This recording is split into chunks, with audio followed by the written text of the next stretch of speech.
portanto era isso, agradecer ao Padre Clementino. Resta saber se eu tenho muito para dizer, ou seja, eu sou uma espécie de amputado, não é, espiritual, no sentido em que eu não tenho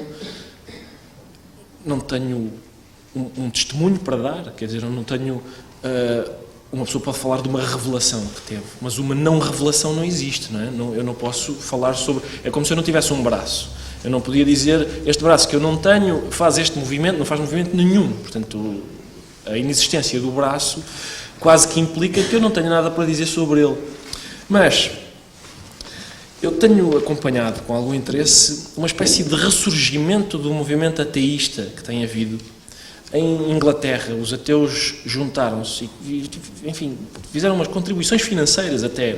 Um senhor chamado Richard Dawkins, que é autor de best-sellers científicos, pôs uma boa quantia, juntamente com outras pessoas. Eu acho que o Christopher Hitchens também contribuiu, e eles fizeram uma coisa curiosa, que é, lá está, profundamente secular, que é, fizeram um anúncio publicitário a espalhar a palavra de que Deus não existe. Eles colaram, isto é mesmo, eles colaram compraram um espaço publicitário num autocarro e escreveram em vários autocarros da cidade de Londres, escreveram a mensagem: provavelmente Deus não existe, agora pare de se preocupar e desfrute da vida.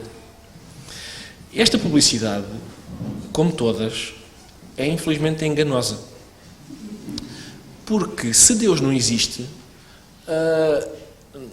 não nos preocuparmos e desfrutar da vida é uma opção difícil, não é? Porque se Deus não existe, há muitas preocupações a ter. Quer dizer, eu não tenho um código de valores ao qual eu possa aderir, mais ou menos criticamente, é certo, mas ao qual eu possa aderir, que, enfim, que esteja escrito num sítio. Eu acredito, e é por isso que viver a vida sem preocupações me é mais ou menos difícil, eu acredito que quando morrer, e tenho mais ou menos a ideia que isso vai acontecer qualquer dia, eu acredito que quando morrer vou exatamente para o mesmo sítio em que estava antes de ter nascido, ou seja, lugar nenhum. E isso é uma coisa que me transtorna, como calculam. Quer dizer, isso significa que a minha vida, muito provavelmente já perceberam isso, que a minha vida não faz sentido. É isso que isto significa. Portanto, se eu tenho contributo a dar na qualidade de ateu esta noite, é partilhar com os meus amigos que a minha vida não faz sentido rigorosamente nenhum. Eu fui educado por muito simpáticas freiras vicentinas até à 4ª classe, depois por padres franciscanos até ao 9º ano, por padres jesuítas até ao 12º, e depois fiz a Universidade Católica.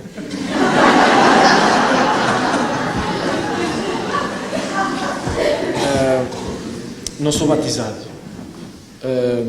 nem eles tentaram especialmente converter-me. Há 2 pontos de vista sobre isso. Ou porque eram pessoas sensíveis e tolerantes e respeitadoras da diferença, ou porque tantos anos de convívio com eles lhes deram a ideia clara de que eu não tinha salvação possível. Há uma possibilidade muito forte de ser a segunda. Portanto, como vos disse, passei por esses sítios todos e eu devo dizer o seguinte: eu não gosto nada de padrecas. Eu gosto muito de padres, mas não gosto nada de padrecas. Felizmente tive a sorte de, ao longo desse tempo todo, ter convivido com muito mais padres do que com padrecas. Foi uma sorte para mim. O Padre Tolentino era... Isto só para voltar ao princípio e à questão do facto de eu, por exemplo, eu não tenho que ganhar o céu. Não tenho. E, portanto, há coisas que no meu comportamento que sou eu que vou ditar. Isso não é fácil, quer dizer, ninguém quer ser Raskolnikov, não é? Isso é muito desagradável. Mas eu acredito, desculpem ser titubeante, mas é como vos disse, a não experiência de Deus é bastante caótica. A experiência, é mais fácil organizarmos a experiência do que a não experiência. E o que eu vos queria dizer era que,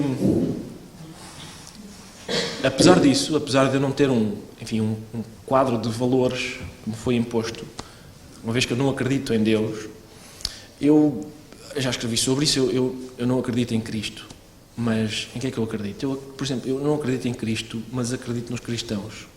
Isso já não é mau, não é? Eu acredito nas pessoas e acredito que a minha relação com elas deve ser, se calhar é próxima daquela que, lá está, se calhar é próxima daquela que vocês, estou a dizer vocês, parece que estou a falar com estrangeiros, mas num certo sentido nós temos pátrias diferentes, não é? Mas o que eu vos quero dizer, e a minha presença aqui hoje demonstra isso, é que eu não sou um selvagem, ou seja, eu também tenho valores. Podem não ser exatamente os que estão na Bíblia, mas eu tenho valores. E, por exemplo, um ateu como eu, ter tão presente o valor do perdão, e o facto de eu ter presente o valor do perdão é provado pela minha presença aqui, porque eu aceitei o convite do Padre Tolentino, que é o padre que me casou. E isso não pesou no facto de eu aceitar ter cá vindo. Portanto, eu já lhe perdoei o que ele me fez.